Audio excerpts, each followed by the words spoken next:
All right, thank you, everybody. Appreciate the help. Thank you so much. All right, hi, I'm Chris Short. If you didn't remember me from this morning, I work at Red Hat. I am also a Kubernetes contributor and Cloud Native Ambassador. This is the beginner session. So if you know how to use Git and you know how to use Go and you know how to check out Kubernetes and work with Docker, you're in the wrong place. Go over there. But I think we got that figured out. All right, so this morning we're going to do real quick overview. 12:30 we're breaking for lunch, so we're going to push hard. This afternoon we're going to do a bunch more fun stuff. All right, so the architecture overview. I'm going to talk about this very briefly. It is designed to be a simple image. Essentially, you have Kubernetes nodes. Those can be VMs. Those can be bare metal, whatever you want to run it on. They have a control plane, the Kubernetes API, applied to them. And they can be managed. The nodes can be managed with some of the Kubernetes APIs, actually, which is fun. And then you have client libraries, a UI, curl, and kubectl, or kubectl, however you want to say that. Those become object definitions into the API. So pretty simple like input workflow for Kubernetes, but there's a lot of machinery behind it. So some more of that machinery imagery right here. If you need to use persistent data, there's a thing for that. If you need to use any kind of network policies or security policies, there's options for that as well. Don't be afraid. It's not as intimidating as it looks. All right. So, Kubernetes org. We're going to do a basic repo tour here, and it's going to be awesome because I'm going to have notes over here somehow, and or not. Dang it. Apologize. Okay, and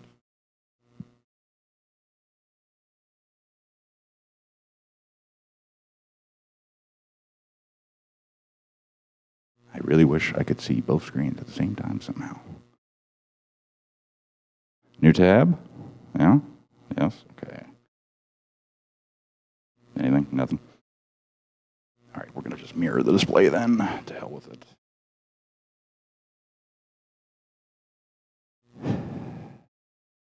All right. Whoa.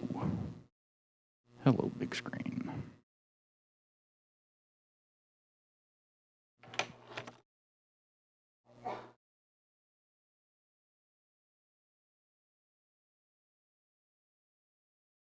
All right, so this is the high-level Kubernetes org. You can see it. If you notice, the main pinned repository is Kubernetes. That's where everything pretty much lives. There's also community repo, enhancements, the website itself. Everything's in a repo. Every SIG has its own repo. But most of the Kubernetes code base lives under Kubernetes. So let's go into that. So you will hear this github.com Kubernetes/Kubernetes referred to as K/K in the community quite often. If you see K/K, that's what they're referring to as this organization or this GitHub repo. So the main sections that we're going to touch here, because I have to pull up my notes for this, so you will see all this too. Build, super important directory, right? So if you want to build Kubernetes, everything you know is in here. Including all the prereqs. So if you are working on Kubernetes, like the actual code base, come here first. Make sure you've read up on this. There's also a contributor guide that's in the community repo as well. That was linked in the slides earlier. That's like a checklist of how to get started. But when you're building Kubernetes, start here first. The command. So this is the CLI library. Oh, wrong thing. Let me close this. Whew. So all the CLI tooling for Kubernetes is under these directories. kubeadm, kubectl, the kubelet itself, all the CLI tooling's right there for it. That all lives here. So if you're interested in improving kubectl outputs, or you want to add some functionality to kubectl itself, great place to start.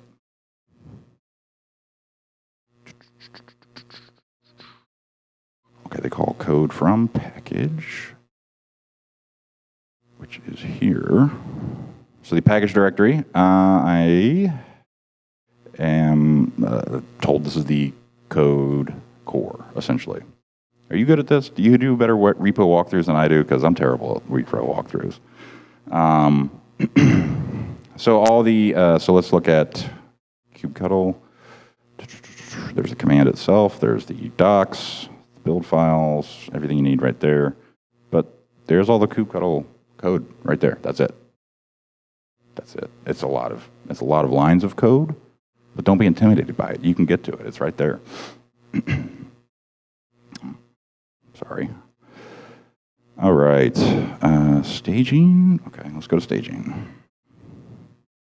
Is this helpful to everybody? You can tell me no. Okay, one thumbs up, I'll take it. Where's staging? Staging, where am I? KK, package, go back. Staging.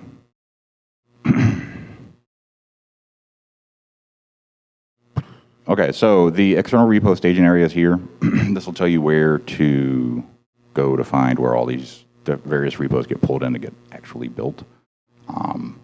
As you can see, like, client Go gets pulled in, the kubelet itself, scheduler, everything gets pulled in to staging for a build. Instructions for using it, adding things to staging, everything is here. The one thing that we are trying to work on very hard is getting the documentation that is in GitHub exposed better.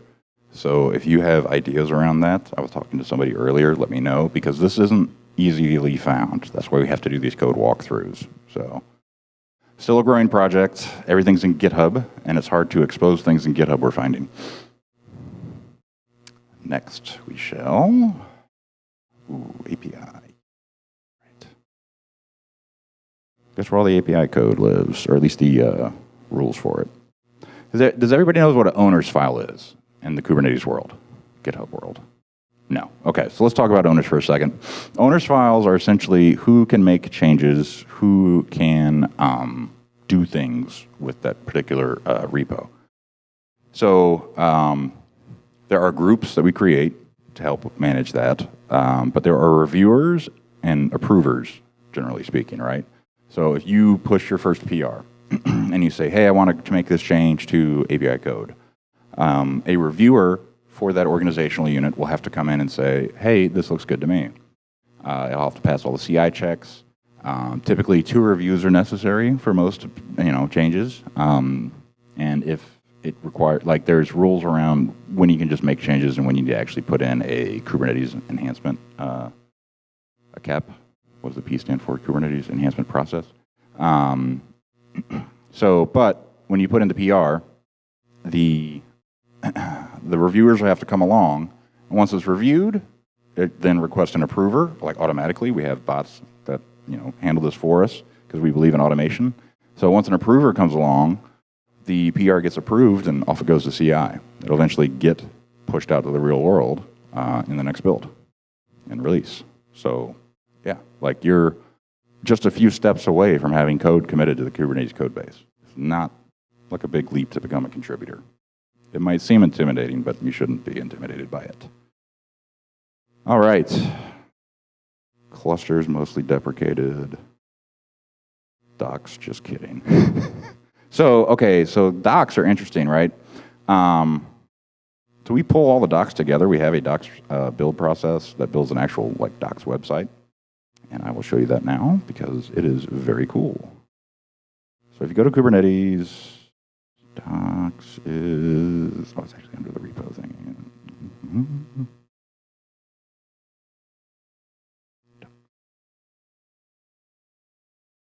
Build rules get pulled in. Cool. So, Kubernetes docs website. Okay, so this all the docs are a website. It is, has everybody heard of the static site generator Hugo? It's written in Go. Super easy to use tool. It basically parses Markdown, turns it into a website. So we adopted Hugo earlier this year or last year, I think. I think we pushed it this year, but we adopted it last year. Yeah. So all the documentation actually lives in a repo that generates the website. So if you get a PR approved here, it's going to be live for everybody to see pretty quick. The website gets built super fast, hosted on Netlify, so thank you, Netlify. But there's also READMEs for various languages, and this is where we need a lot of help too. If you speak a foreign language and you see like a grammatical error or something like that, and you're, one of your native tongues, please help. If you see a language that is not represented and you feel like you could get a group around that, that would be super helpful too. I have many friends on SIG docs just because I've met people that are interested in writing docs and then said, hey, here you go, like, here's your people, SIG docs. Super easy way to A, get started in the Kubernetes community, and B, kind of learn your way around how things are done. So when everybody says start with docs, seriously, like if you find a typo, that's a good repo. Like that's a good change. Commit that. Submit a PR. It'll walk you through the whole process, including how to build the site and test it locally, which is awesome. All right. And then test. So test infra is relatively new, right? Working group, test infra is this year. But basically, yeah. So all the fun stuff, right? Like all the CI, everything that gets built in the background that you don't see, that checks all your commits and your issues, your pull requests, all that stuff. And then actually all the testing against the various supported hardware and architectures all happens through test infra. All happens through test infra. And that is not under KK, right? You can do it. There we go. All right, so Kubernetes test infra, super fun group. If you're into infrastructure at all, and I'm talking like managing servers, VPCs, networks, stuff like that, please join this group. I try to help this group as much as I can because I have ops experience. This group is kind of like the DevOps team for now. Like the SRE team for the actual Kubernetes like back-end build processes, that's where test infra lives. It's a big group because there's a lot of people willing to help, which is awesome. But it takes you through the entire test process. There's all the documentation you need to know about Tide and Prow and all the fun tools that are part of our automation, and including all the other various tools that go into work here.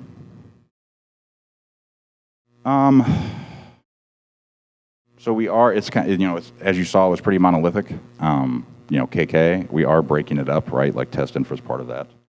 Community is part of that breakup, right? It was very monolithic repo. What we want to have happen is actual Kubernetes like API code only living in KK. Everything else needs to be Kubernetes / the thing, or the sub-project. And that is just so KK is easier to manage, right? Like if you cloned it, or you forked it and you cloned it, you realized it took a while. It's several gigabytes of data. We want to make it smaller, more compact. So more segmentation, more partitioning through Git repos, essentially. Next slide. Back to the deck. Back to full screen. All right. Yes, question. Sorry. Here, let me go. What about all the other parts that make up Kubernetes? etcd, the container runtimes, I guess they're not in KK, and they're just managed, but separately? Are they similar in how they're managed, or is anything worth saying there? Very good question. Where does etcd come in? Where does things like your runtimes, like Cryo, OCI compliant builds, the Docker runtime, everything else, where does that all come into play? That's all part of that stage.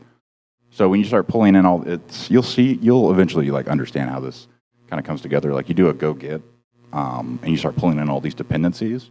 That's where it comes in when you're doing those builds. You've done that before, right, Edouard? I've never actually done like a full compile of Kubernetes until today. No? Yeah, so it's like, it's not a very common thing that people do, to be honest with you. But you need to be able to do it if you're actually going to be committed against KK or any of the other working pieces. So generally speaking, you need lots of RAM, lots of disk, lots of CPU. So you have to run Docker to make Minikube work, which is what we're going to use today. You could use Kind. We actually had a commit this morning, thanks to Tim Honkin, to reach out to Ben the Elder and to make a commit to make Kind work today. You need Go 113. Does everybody understand Go, like how that dependency tree works, Go pass, everything like that? No? Okay, cool. We can get into that. GitHub, everybody have a GitHub account. Everybody have SSH keys there. Everybody have Kubernetes forked and cloned. Pulled down to their laptop, at least. No? Any no's? No. Is pulling now? Yes.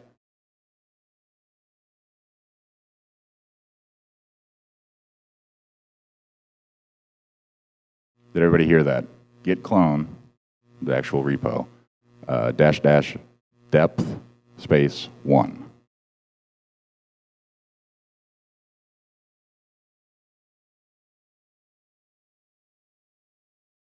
So yeah, super helpful on crappy conference Wi-Fi.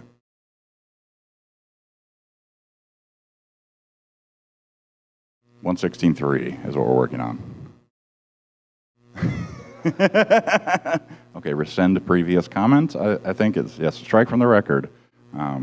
Anyways, okay, so does anyone not have Go installed? Okay, cool. Let's, Darren, can you help with that? Go to, right there. Golang.org. Just download it for your OS and you'll be good to go. All right, so this is kind of at your own pace. Did everybody get the slides in advance? Yes? No? Maybe? No? Okay. Let me figure out how to share the slides somehow. I believe so. Okay, so, oh, sorry. All right. So you're going to do a number of things here. Follow the instructions. If you need to copy and paste from the slides and you don't have them, let me know. I will get you access to them.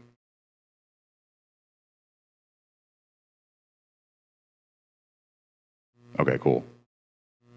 Is everybody in the new contributor summit or the NCW Slack? No, okay. So slack.cates.io. Please join that if you need access to the slides. They are in there.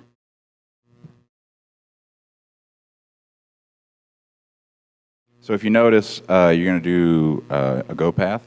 So if you don't have a Go path set up, you will have problems making and building code here. Who does not know what a Go path is and would like me to explain it?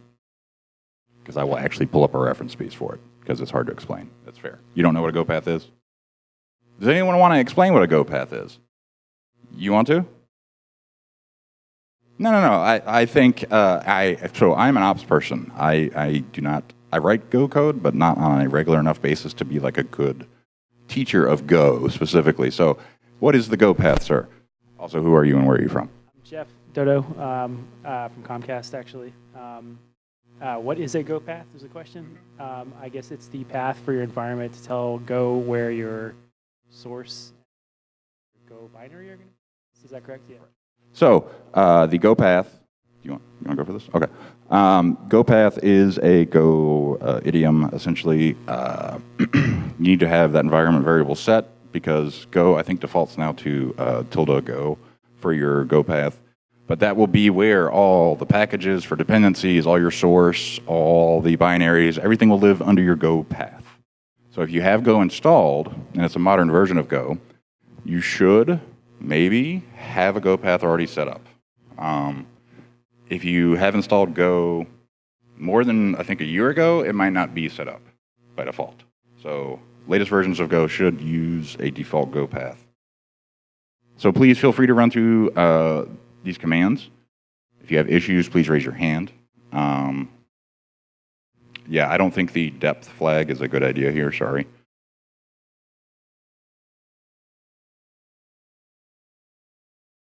Issues? Yes.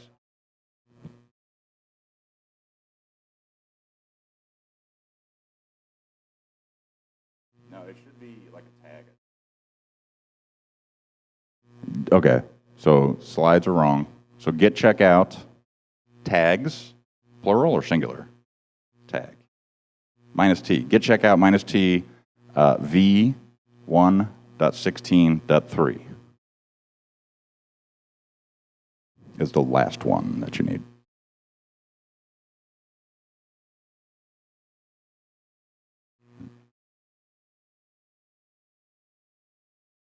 Any issues? Any questions, concerns? Okay. So I just keep going. Okay, so get checkout dash T space V 1.16.3. Enter.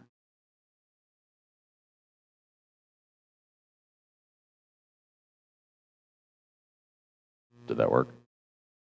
I didn't do it just now, so I can't. Yeah, so. Okay. Issues, Darren? No? Okay. If you don't mind, I would like to continue on because we have lunch in 35 minutes. Any objections? Okay. All right, so container images. You're going to need some Docker containers. Luckily, we set up a Harbor box in the room next door. So these should be pretty easy to pull down. Again, if you need the slides to copy and paste, go grab them from Slack, please. Or I can share them with you directly, assuming you have a Gmail address.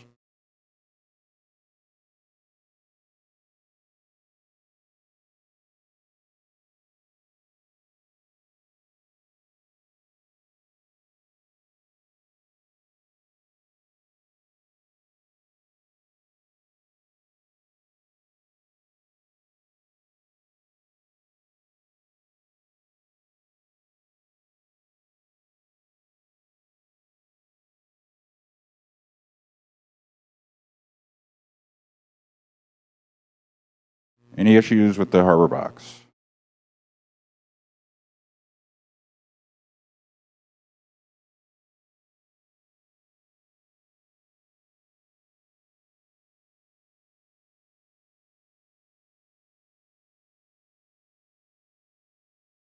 Okay. Yeah, just a show of hands, who's using Linux, like as their desktop right now? Okay, cool. Yeah, and then like 2 or 3 people. Right, who's using Windows right now? Anybody? No? Okay, cool. So Macs with VMs. Wow.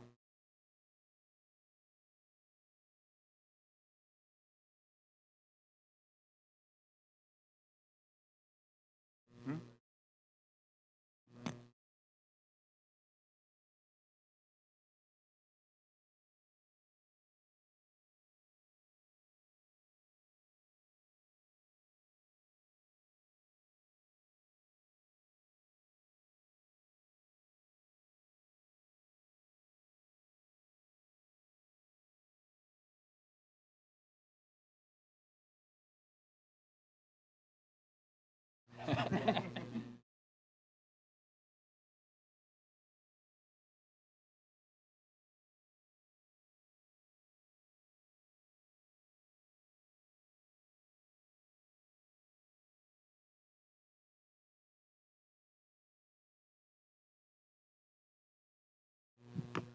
Oh, there we go.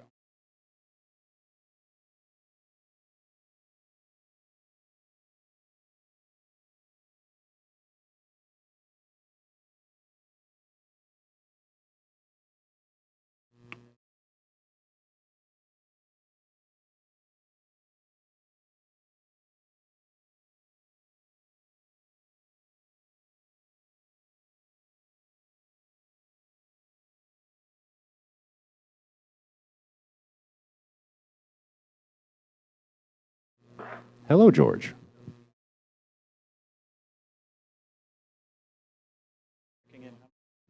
Yes. What am I doing? Now we're going to break it. Right now, Oh, okay. debugging.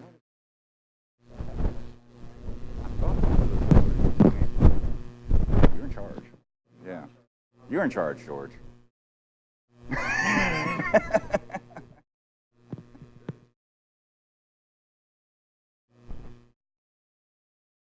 Any problems? So if you notice the Docker pull is going slow, I'm sorry. It's going slow for everyone. Let me see. I don't know what is next. How to talk to the Kubernetes community on automation. Yeah, so like we got plenty of time to debug issues here.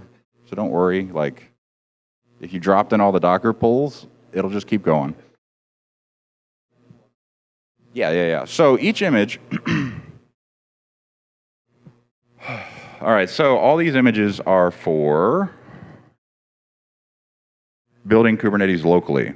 If you notice, you have etcd, you have IP tables, Hypercube, some Debian base images. That's all used to just build Kubernetes right there on your laptop.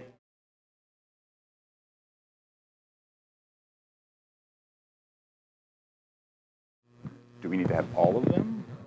If you're going to dev against it, yes. It's just taking a long time, and oh, you're trying to down.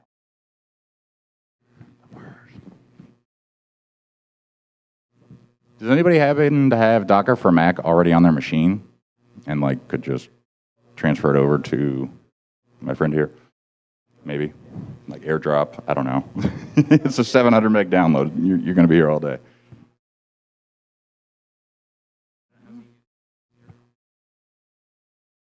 So it's a DMG file. You can AirDrop via like the Finder. Like you would have to turn it on. You'd turn it on, and off you go. Well, no. You have to download it. No, that's what I'm saying. Yeah, if you had the download, you could go to the.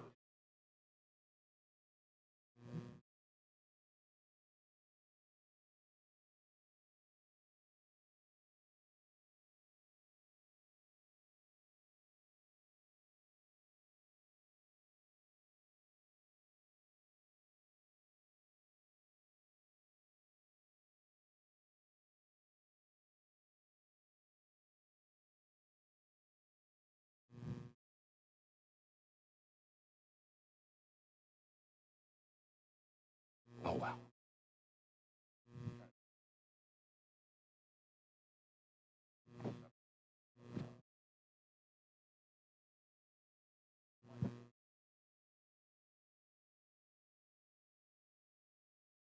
So slack.case.io. Oh, go to Slack.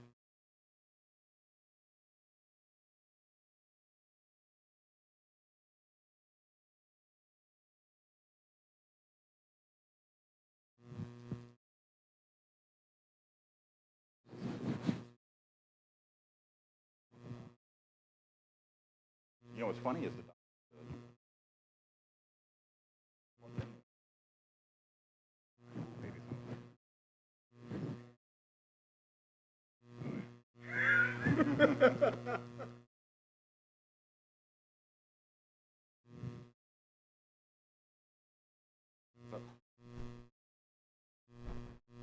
So that's the thing I said.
Well, I guess I have latency, but at least I can download these files.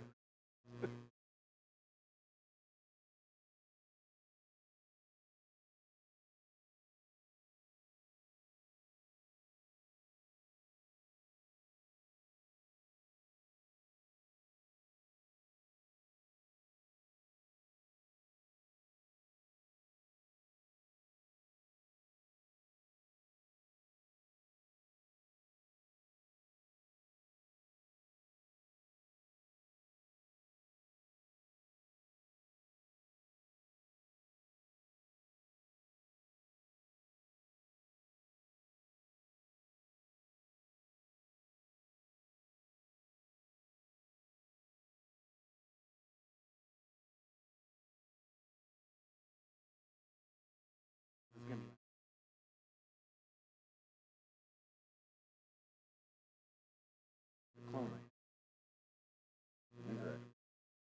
check that out. That's origin. There's upstream. Origin. Upstream of that. So when you create a hit node.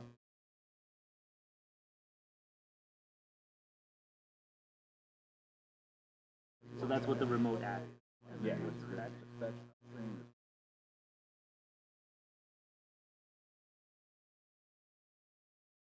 This actually check out.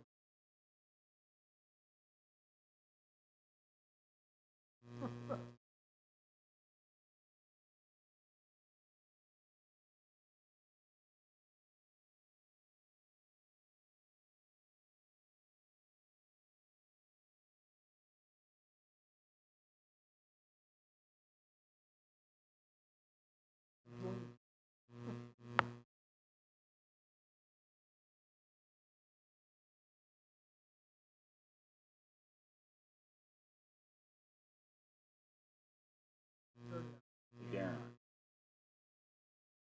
Darren, right here. Checking out the tab. Get checkout key or not? Oh, no. Check out. Sorry. Okay. That.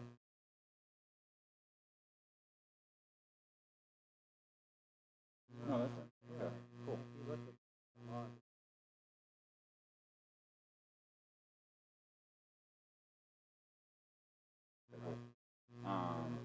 Okay. So not this. Not that. Yeah. And so what did we do? We did. I mean, what were you, like, That's it. conceptually, what do we do? Conceptually, so there's branches. Branch.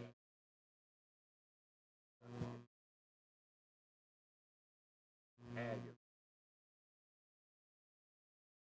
So like tag. Checked out the commit Kubernetes. Cool. Yeah, So yeah.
Like they're on Docker Hub, you can get them. Actually, just do Docker pull and then the package.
Don't be like they.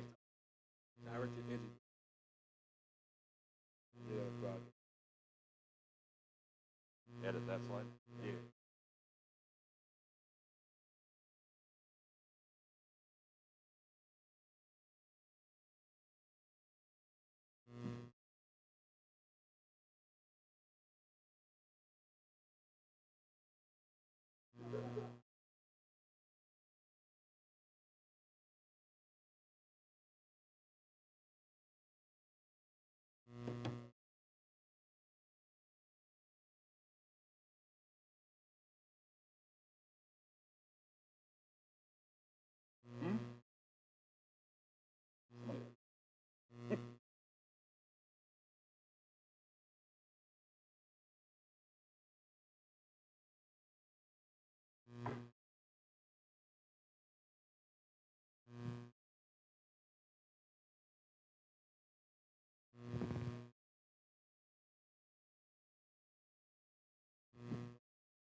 You're around all week, right?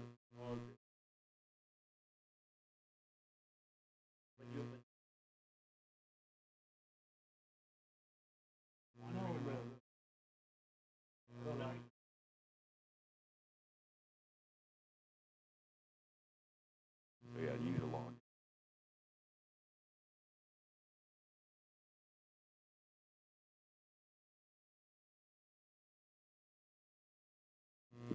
Yeah, I know.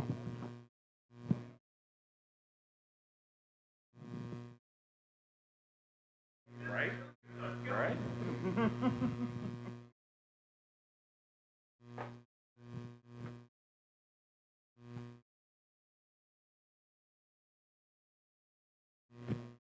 Oh yeah. You gotta verify your account now, you know. I mean, we got rules about this.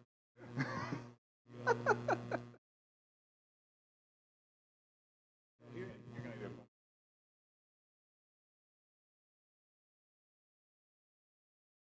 Okay.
All right, so what does each package do?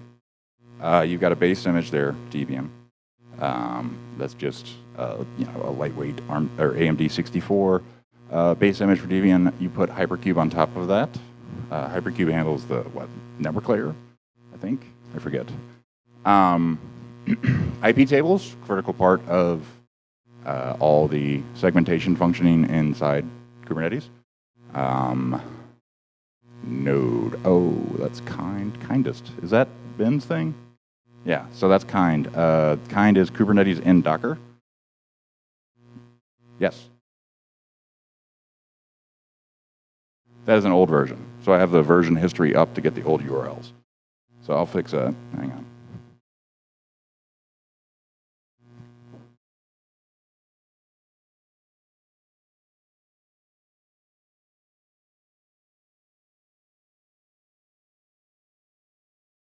All right, sorry. Better? Thank you. Yeah. And then cube cross. I have no idea what that does. I don't know what that does in the build process, but you need it. Feel free to Google it and tell me. I'm open to learning here. etcd. Does everybody know what etcd is? Who does not know what etcd is? It's fine if you don't know. It is a key value store. It is essentially the state for Kubernetes database. So if you lose etcd, you are screwed. You've lost your entire configuration. So it's vitally important that you back it up, and there's lots of backup tools for Kubernetes out there. But this is the data store for all the internal settings for Kubernetes, including any number of settings. There are very large etcd clusters running very large Kubernetes clusters right now.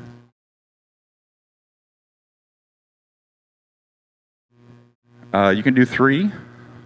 That's fine.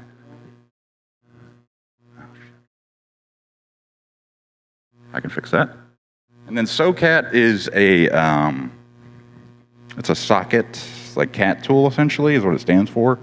It opens a socket and it just basically takes whatever content you give it. So you can fire things at an open port and it comes in. Yeah, hang on, let me fix this version number real quick.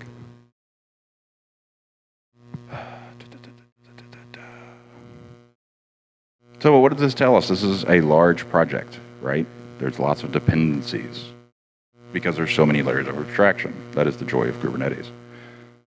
Old version coming right up. Now, folks, listen, I am opening an old version to find the old URLs. Do not use this unless you are connected remotely. I think it's harbor.cates.dev.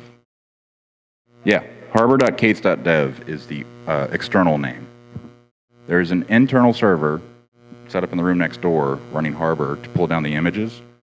This is where you get them from on the internet, but all the version numbers are wrong. So just swap out the domain names and you're good.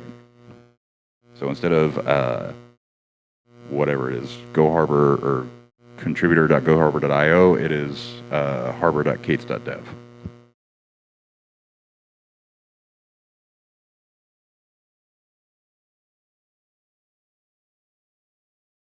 Any confusion?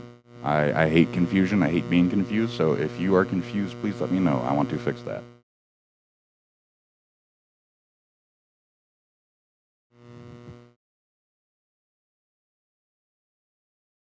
So the expectation is this is going to take time, right? Like you'll be pulling down these images through lunch. Not a big deal. What's up?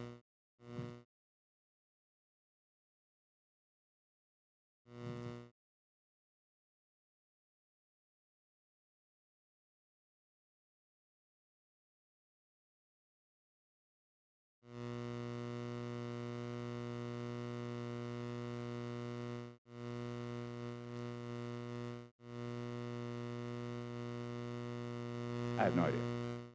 I don't know where it came from. But keep in mind, I didn't build that box. So please try and use the local box as much as possible. I don't know if that thing is even online, to be honest with you, the old version. So let's see. Live troubleshooting. Whoa.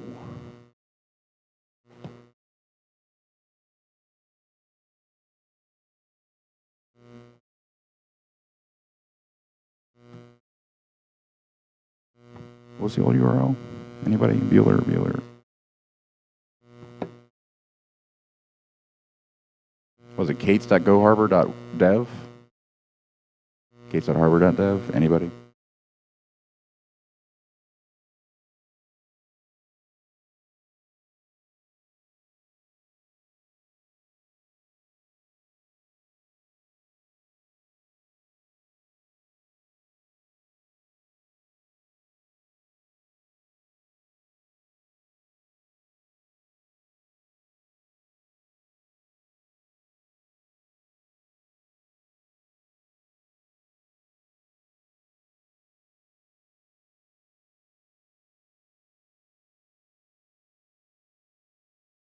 All right, so I can't even get a DNS pull from the old address, so did you have luck? Okay, so this box is down. So please use the local box. It will be slow. It will download through lunch. Hopefully we can continue after lunch. Is that cool with everybody? Yeah, just drop in all those Docker pull commands and let her rip.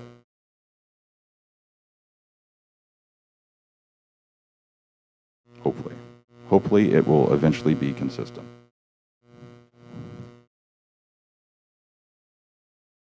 And I should look up what Hypercube does. Live learning.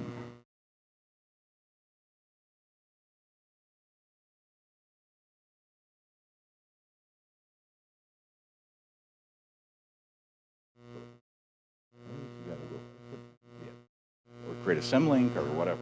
I'd create the symlink. So people with Go problems, like your Go path isn't where you want it. So in newer versions of Go, it defaults to ~home/Go, whatever your home path is. So I actually use that as a symlink to whatever I put my GitHub repos. So it kind of creates consistency. So you can point home/Go to wherever you want using a symlink.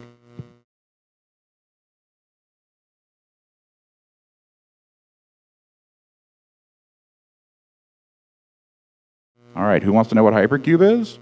It is an all-in-one binary for Kubernetes server components. It is built for multiple architectures, and the image is pushed automatically on every release. Wow, that's fancy.